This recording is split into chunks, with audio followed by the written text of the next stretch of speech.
my voice does project very loudly, so I think I'll go like this to save. Would it be better for you? Can you hear a little bit better this way? So this is fun. The book was published formally on June 27th of this year, and I had plans to come to Seattle, and so I could use the time to formally launch the book. So this is really my first encounter with the public, so thank you for coming. Tonight I'm going to take you through a couple of the adventures in my book, Love's Calling, do a few readings, but I thought it would be fun to use the evening together to explore a term that's on the cover of the book, call or calling, and explain to you what that word has been for me. The word call probably brings to mind a sound or a voice, maybe a holler or an alert. But for me, while it is some of that, it's really a sensation. It's a sensation that has guided me, and it's a sensation that I'll come back to in the events that I show you in my journey. So to help me simulate the experience of the call, I brought with me something that's called a singing bowl. The bookstore said it was made with 7 different metals, and there were all sorts of different sizes and shapes. And the sound that this beautiful bowl gives is very much what I felt within myself with the term call. So this is going to be our tool tonight to bring us to that sensation. Isn't that lovely? Allora, let's get started. Let's see.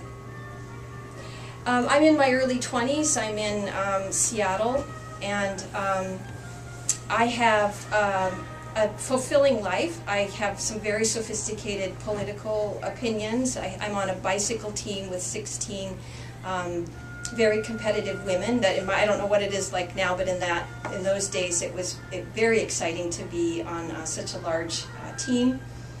I worked in a cool architecture and interior design firm. I lived on Capitol Hill around the corner from a bookstore. I mean, there was nothing about my life that I would say I was in agony or even unfulfilled. And yet there was this sensation that just said to me, no, not this.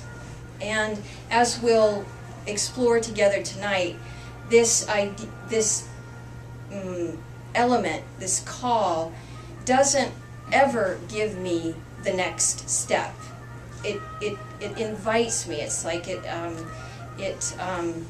calls me into leaving the points of reference that I have grown used to up until that point.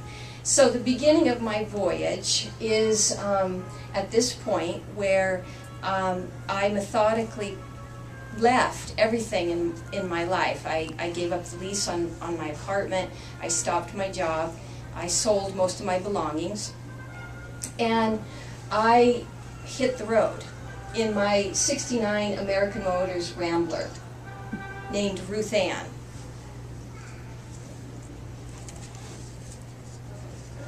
Let's see, I got everything bookmarked if I can turn. It was raining heavily that fateful day. The drainage grooves along the bottom edge of the front window were flawed, so rain was entering through the windshield corners, dribbling down around the dashboard onto the plastic matting below. It had been too expensive to plug the faulty system, so Frank, the mechanic, had simply cut holes in the front flooring of the car. As water pooled up below my feet, I would pull over on the shoulder of the highway, roll up the plastic floor cover, and let the water spill out through the holes underneath. I said goodbye to my friend Emma, who kindly let me stay in her guest room for a few weeks as I was making my last preparations for the trip. I headed south on I-5 with the AM-only radio going full blast. Let's see, I mumbled. It's 3 p.m. I'll soon be at the Washington-Oregon border. Where should I stay tonight? I loved the freedom in that question. I could choose anything. I could go anywhere. I looked at a map. There were some green splotches just east of Portland. Mount Hood National Forest, I read. Why not? And with that, I headed out on a trip with no destination and no itinerary. I was on the road. I traveled by myself. Once I got out of the Pacific Northwest, I was primarily in desert terrain. So I was alone. I was traveling by myself. When I went to sleep, I was by myself. When I woke up in the morning, I was by myself. My activities during the day were by myself. I wasn't a hermit or anything. If I met somebody, I would say hello, but the experience was alone. I also was basically in the desert, and this was my introduction to that existential idea of a nothingness. I never had really experienced nothingness, and I learned with the help of the desert that nothing, nothing can be filled, very much so, with something.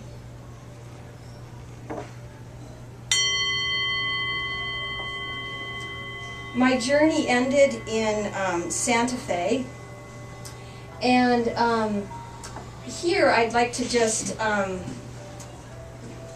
I'd like to tell a short story, because when I say to people that I headed out with no destination and no itinerary, the natural question is, how did you decide on Santa Fe?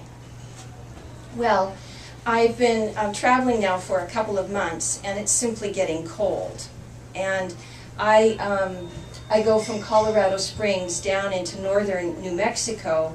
I think the name of the area was Eagle's Nest, and then I went down into Taos. The beauty of northern New Mexico really brought me to my knees.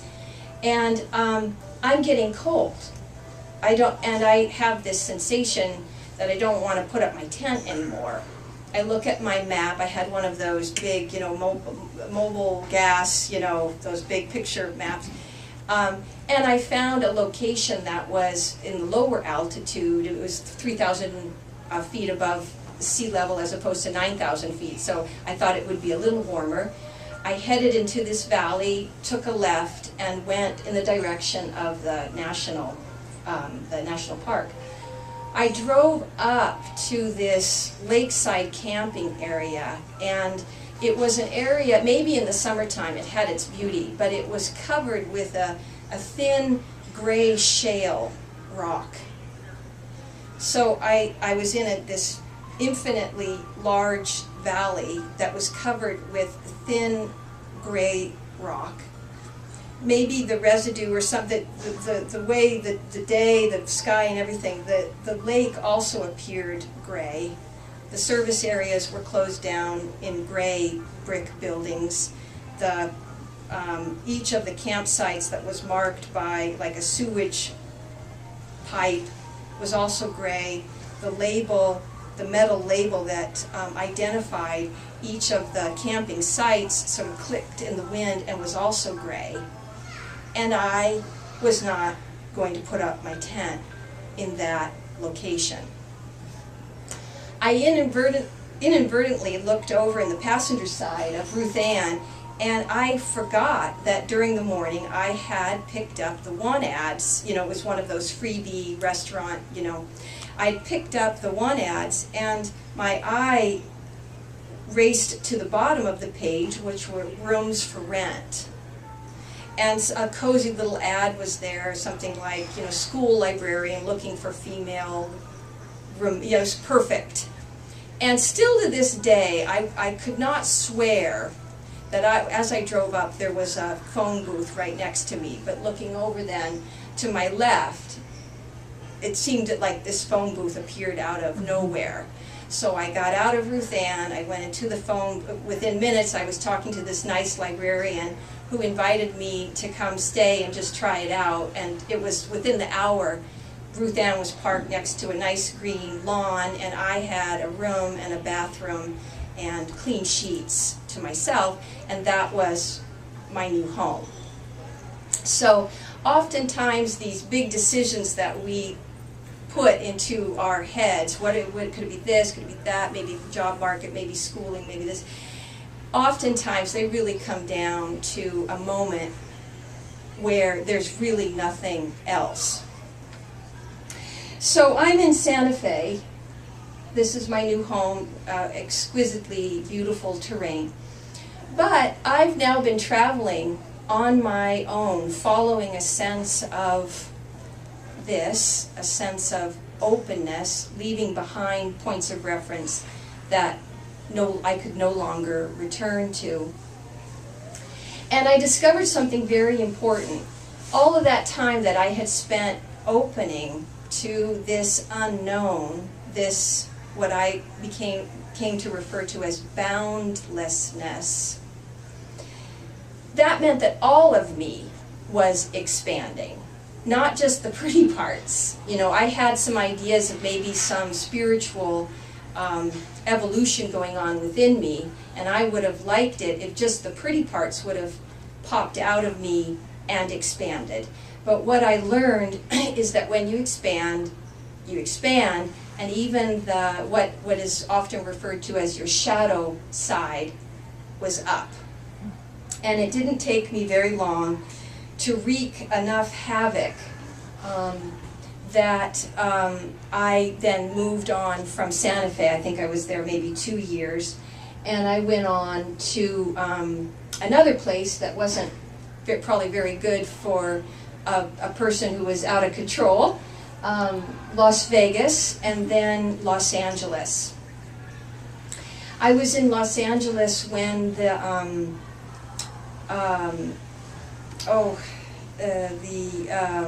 crisis with the Rodney King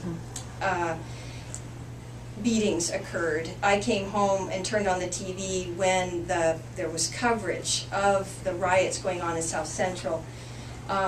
And Los Angeles lit itself on fire. It was pantomime. And with that, I could also admit to myself, in seeing all of this havoc around me, that whatever I had been doing with this trip, this voyage, whatever I had discovered within myself, wasn't getting me anywhere. And so I made the very painful decision to come back to Seattle. And I called my friend Emma again, whose home I stayed in right before I left on my trip, and I asked if I could come stay, and she said, of course, yes. So within a few days, I found myself back in Seattle in the absolutely exact same place where I had left 8 years previously. I even remember lying down in the bed and noticing that the bottom sheet in the bed was the same sheet that was on the bed when I had left. I was back in the exact same place. And here, this sense of not understanding but not being able to go back began to just feel like a cushion and close around me, and I let this need to understand also leave. And I did what anybody should do in that moment. I started knitting a sweater. It was a very complicated sweater. It had 2 different colors. It was a very gorgeous kind of cardigan with scenes, clouds, sheep grazing in a field with trees, and it required a lot of counting and a lot of work. I think I did do a little bit of 9-to-5 work in those days, but I worked on this sweater, and I didn't try to figure it out. You know, I didn't try to do much more. I just concentrated on the sweater. And the morning that I attach the last sleeve to the garment. It was on a Sunday morning. I got a call from my friend in Rome inviting me to come to Italy. And I really remember when he gave out the invitation, I thought to myself, well, the sweater is done. Why not? You know? And within a few weeks, I was back in Rome, and I was in Rome and fell in love with the city. So what I'm going to do right now is read from chapter 10, the beginning of the chapter, something that I call Italianisms. I introduce each chapter of the book with a term or a word in Italian that I translate and give the phonic lesson, a kind of Americanized phonic lesson. And then using a situation in Italy, I explain the term. So just to give you an idea of what these Italianisms are, chapter 10 begins with the word coraggio, which would be courage in English. I listen from the back of the classroom while the English teacher goes over some new verb tenses with the students. I can see some reticence. They would rather just stay with the present, past, and future tenses, but now, as the teacher is pointing out, it's time to get more nuanced. Have gone, would have gone, will have gone, etc. The teacher invites me to the front of the classroom to help her facilitate a conversation using new verbs. Before she introduces me, she ends her explanation with the word coraggio. This is an endearing term I hear a lot in Italy from those giving encouragement and advice. As in English, the word basically means audacity and brave conviction, but the Italians use it more to communicate guidance and support for the path ahead. I love how it can be applied to the situation. It acts like a subtle cheerleader rooting on her squad and reminds me of how we may say the word gung-ho or go for broke when there's nothing left to do but what's right in front of you. So in this chapter, I'm arriving in Rome, I fall in love, and I end the chapter with, I stand in front of the classroom and begin conversing with the students. Their faces express hesitancy but willingness. They remind me of my first days in Rome, when my heart gave a rallying cry, coraggio, and there was nothing left to do but jump. So I'm in Italy, and that's it. I'm not going back, but I don't know what I'm going to do there. And coincidences, this is all in the book, coincidences led me to Trieste, Italy, to the man who would become my husband. We had 2 children, and we bought a house in the countryside. In fact, these railways are in the back area of our building. We live in a converted Italian railroad dormitory, and next to us, because our neck of the woods used to be in the Austrian-Hungarian Empire, next to us is the Hungarian railroad dormitory. It reminds me a little bit of maybe, you know, Federico Fellini meets Stanley Kubrick. It's odd, but it's also sort of beautiful. So the model for the front of the book, she literally went out to the back area of our building to shoot this picture. And I'm happy. I have 2 children. I'm married. I live in a crazy but wonderful place. I'm an English teacher, and life starts to take shape. At just that moment, I notice a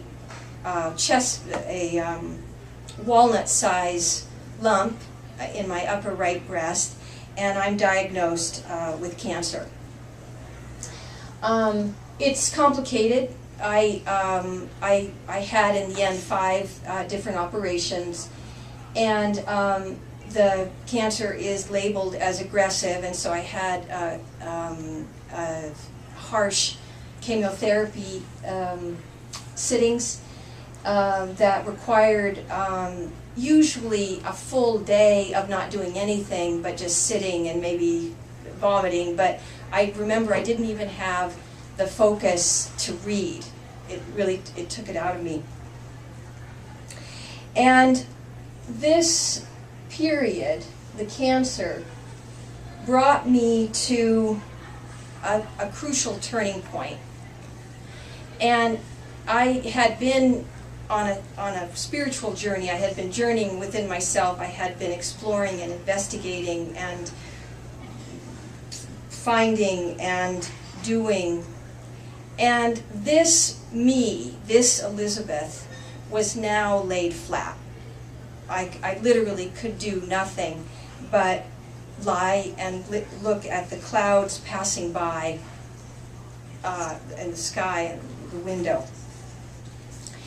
And I'm able to say this, looking back as the writer of the book.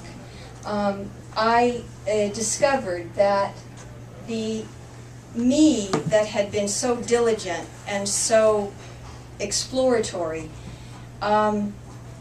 was laid flat. She had come to a point where she could not go any further.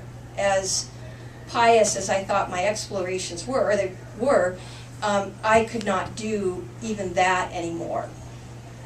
And this is a crucial passage for me, because as I began to admit that the observer, this doer and shaker and maker, was coming to an end, or at least had found her limits, I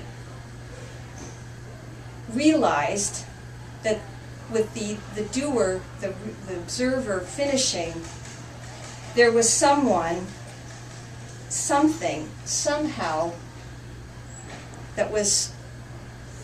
that observer was now observed.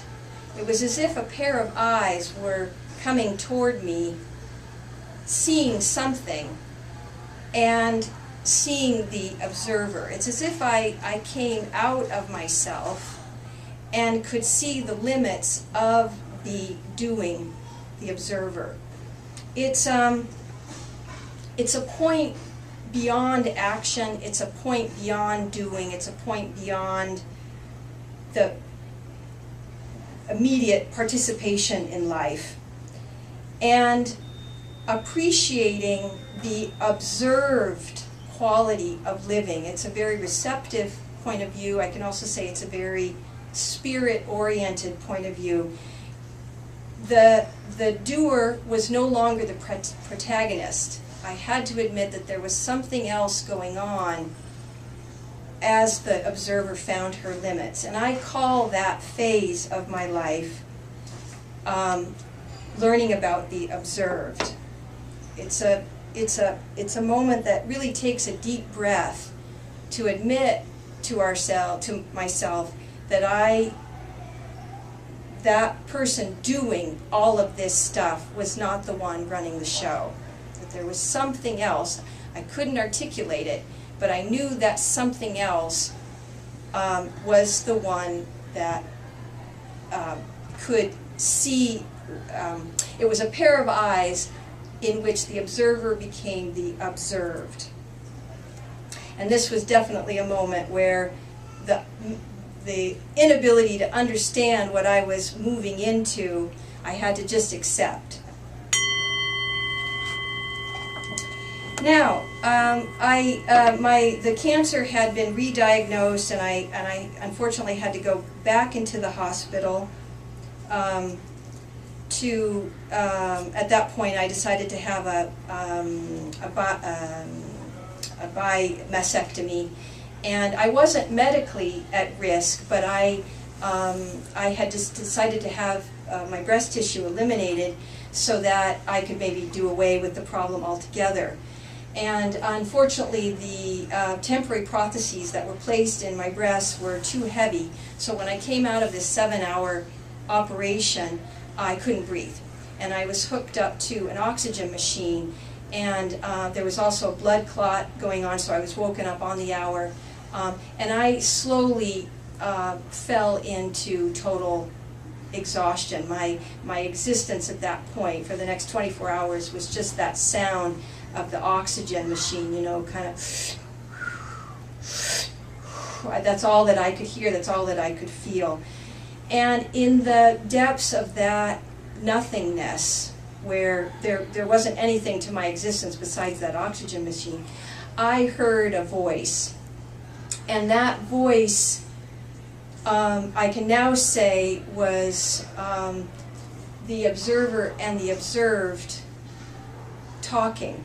And the voice said to me, "Hello, Elizabeth." And I responded to the voice by saying, "I know you are here. I know you're reaching for me, but I'm afraid. I don't want to come. I don't want to come. I want my boys, I want my life. I don't want you if it means giving up my family and my world. Call it control if you want, but that's how it is. I want to hold my family with me as well." And the voice said to me, "Then I'm controlling too, because I will not move forward without you. You hold your family, and I'll hold you, and this is how we will move forward together." And it was a little bit of tug of war between the observer and the observed, but I slowly and conscientiously moved towards these eyes that were responsible for the observed being able to be observed. Like I said, it was a receptive mode as opposed to the protagonist mode. And life moved along, and I was shocked at the events, the readings, and the people that I would meet. A new focus was coming into view. And some of this came from my reading of A Course in Miracles. It was an opportunity for me to look at more than just my immediate life. A foundation for A Course in Miracles is that the concept all there is exists. And that means everything and everyone is included. Yet, if I looked deeply within my beliefs, I felt excluded. I mean, what did it mean to not be included in allness? Did I also feel excluded from God, from all there is? I had always considered myself spiritual or willingly agnostic, although I had never gotten around to considering what I thought about God until I read this book. So, this whole issue of God then, I mean, I was moving out of my immediate needs as the explorer, as the doer, but I was moving into this territory, moving towards the eyes, and I had these questions then about a concept I had never thought of until that point, which you could call God, or you could call all there is, or you could call divine love. It doesn't really matter. And with that, I also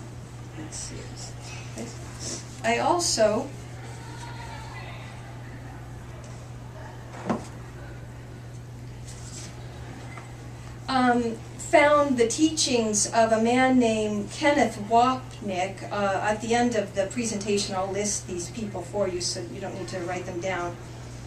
And I thought more about that presence, that voice that came to me in the hospital. It reminded me of the discussion of something called the Holy Spirit in A Course in Miracles. And as Kenneth Wapnick described it in his YouTube videos and his teachings, the Holy Spirit is the remembrance of God we all have within that acts as a guide to help lead us back to love. There are many words or names that we can give to represent the Holy Spirit. It doesn't have to be Jesus, or it doesn't even have to be Holy Spirit. What's important is to have a symbol, someone or something that recalls our non-separation with God, with all there is, to assist us back to the return to that love. So here I was, okay, so all there is exists, and if I looked really deeply, I didn't feel included in that. What does it mean to not be in all there is? I must be somewhere on the outside. So I started contemplating this idea of God, and I ran into some other teachings that were very helpful with Nook Sanchez and Stacy Sully. And Nook, in one of the workshops that I went to, asked a question of all of us, that made a lot of sense to me. She said, right in this very split second, right in this mega moment, where is God? It's sort of a, where is love? Where is all there is? And she said the now, where we might imagine all there is or God, the now, she explains, often depended on the compartments in our lives, where we think of family and friends. The divine presence might be one place. If we think about finances or work, it might be in another. We started discussing God, like we were talking about this presentation. We started talking about the positive attributes that we assign to God, which would be ease or trust or unconditional love or gratitude, and what we are afraid of with God, like with losing family, wrath, nothingness, that life is nothing but a house of cards, it's failure, abandonment. And what Nook was pointing out is one list is our conscious beliefs about God. It's one we easily consider and refer to in our thoughts, and the other is unconscious, one we don't easily admit to ourselves. So we never really feel safe with God or with all there is. We're in conflict. So at that point, her professional partner, Stacy Sully, said, instead of just thinking about all this stuff, bring it down into yourself. Bring it down into your gut. Where do you feel the anxiety? Bring it into your heart. In something that she said, ground your beliefs. And it occurred to me then that my exploration of self, my ability to at least be in myself with all the journeys that I had taken, was a precursor to that question of where is God? That is, the ability to be present with myself with a small s was a precursor to even the question of being present with a divine presence. And with that, God moved up and took on a certain position for me. He had a place with me that was beyond my doings. It was beyond the spirit that was calling me into more. And I began to recognize that these two were bringing me to the eyes to see the God presence within myself, which I refer to as a moment of observation. That is, to be present as the observer, to be present as the receiver of being observed by more than you, brings me to the eyes, which is a sort of observation that brings me to something that I refer to as an inner triune. Being able to be present in all three brings me to a divine presence within myself that is peace. It is peace. Not having any of the angles excluded, there's a certain balance that comes forward, a certain wholeness. So all there is, bringing yourself into the presence of all there is, ends up being one of these three angles, and the finishing touch for me to be whole within this inner triune. I discovered at that point that the voice that had been calling me forward was love. It brought me through the observer, it brought me into the observed, and it brought me to the observation. It was a voice of love.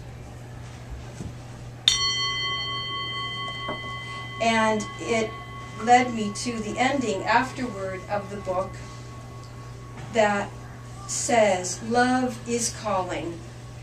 It's the question, the beckoning, it's the answer, it's the journey, it's the destination, it is all there is. Thank you very much for coming. Thank you. let's see. I can, oh, I was gonna, here we go. If you were interested in any of the references that I made, here are the terms. Here are the names and the YouTube references. Now, we can have a little chat if you'd like, if there are any questions or comments. I brought along with me some Italian cookies to just enjoy together. But were there any comments or questions? I think I'll give out my cookies.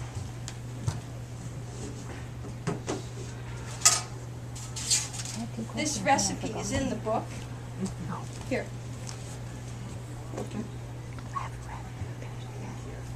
Any comments? Any? I have something. So in your triune, observation. I do want one of those. I'm going to struggle to formulate my comment / question. Okay. I think the producer, director, filmmaker. Go ahead. For me, I think that I have, in my experience, I sort of switch in terms of the language, the semantics that you've picked. Yeah. Observer and observed. That there is the sense of, like what you call the doer, for me, I think that's my observed. And my observer can see my doer.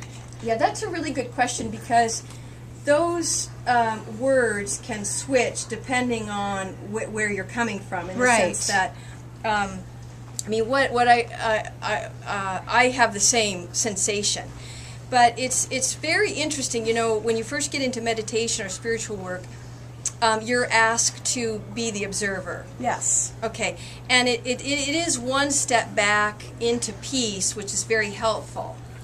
But what happens is that dance comes to an end.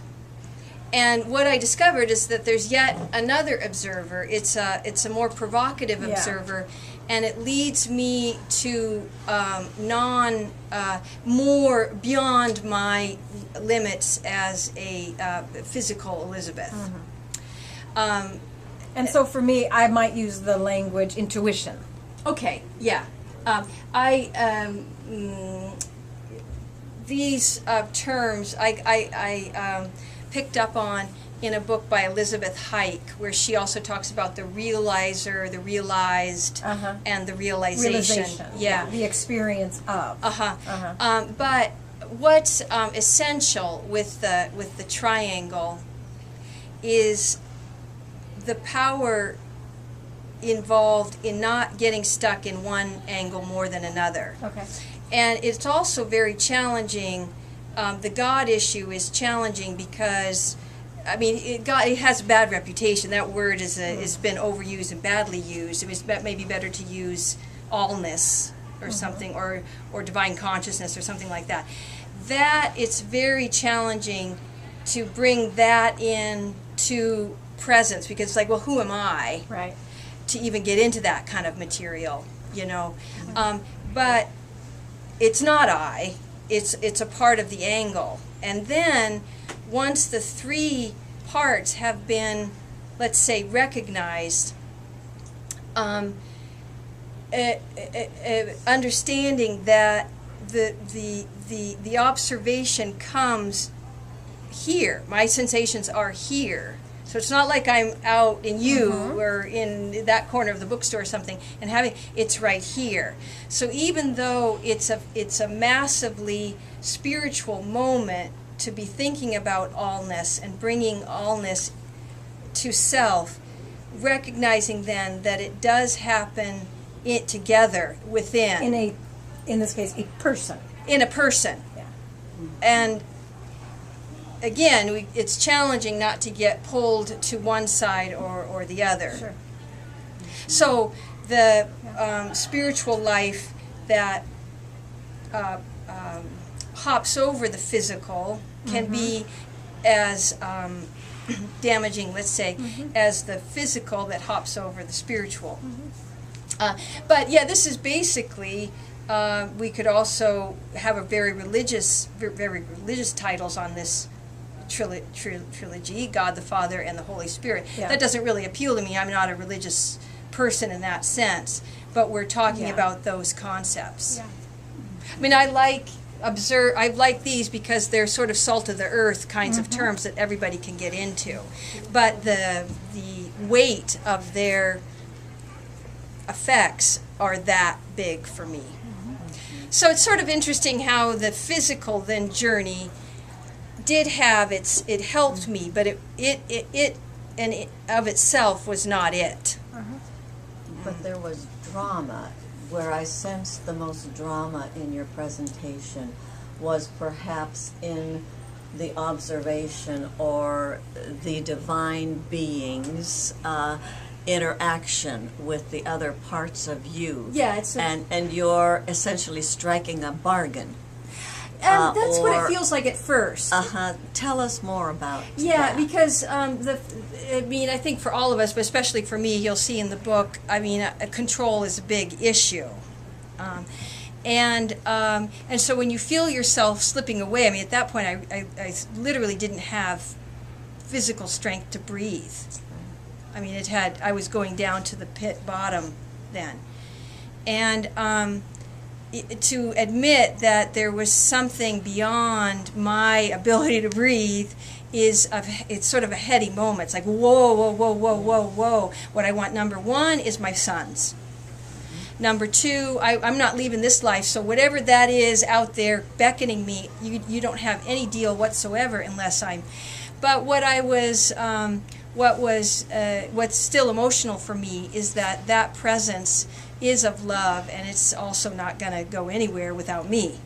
And then bringing that up, again, is sort of a reiteration of what Val was asking, bringing that up to the eyes, the God presence or the allness presence, can be very challenging because, that has nothing to do with me. I can get as far as maybe a spiritual me, but any more than that, get lost. And so simply contemplating your relationship, I'll use the word God right now, but really I could use it, just simply contemplating that can be very evocative because if you don't believe, if you don't realize that corner of the triangle, why not? It can be very insightful. But I came kicking and screaming. I'm not a religious person in a traditional sense at all, and I was not about to use that term anywhere, anyhow. It had nothing to do with me.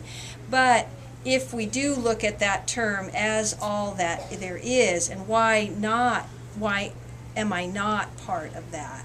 It can be very, very provocative. And even, how could I not? That's right. I mean, that If it's all, That's right. it's all. So I am not part of all there is. Ooh, that doesn't could sound that very be? good. Right, Because right. That you're might, controlling it, so you can that actually could be pull it that off. I'm doing it. It doesn't matter. Yeah. Exactly. Uh-huh. Yeah. That's right. Yeah. That's sort of the epitome of control. Uh-huh. Yeah. So. Okay, thank you very much. This has been very enjoyable for me. I'm just getting started representing the book, so I'm glad to be around friends to do it for the first time. Very Thank good. you. Yeah. Very Thank you. good. Okay. The cookies were delicious. Oh, Yeah. have another one. I'm going to give them to the staff, too, so please. So are you going to sign books for us to Yes, buy yes. tonight? Is that